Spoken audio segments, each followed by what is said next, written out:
নিরামিষের দিনেও জমিয়ে খাওয়া যাবে এমন একটা রেসিপি। আজ বানাবো ভাপা পনির। লাগবে 200 গ্রাম পনির, 2 চামচ সাদা সর্ষে, 1 চামচ কালো সর্ষে, স্বাদ মতো কাঁচা লঙ্কা, 10টা কাজু বাদাম, 4টে আমন্ড আর 1.5 চামচ পোস্ত।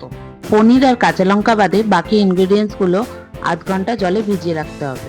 এবার আধ ঘন্টা হয়ে গেলে কাঁচা লঙ্কা শুদ্ধ একটা পেস্ট বানিয়ে নিতে হবে। এইবার পনিরটা গ্রেট করে নেব। এবার একটা এয়ারটাইট স্টিলের টিফিন বাটি নিতে হবে। এবার ওই স্টিলের টিফিন বাটির মধ্যে একবারে মশলাটা রেডি করে নেব।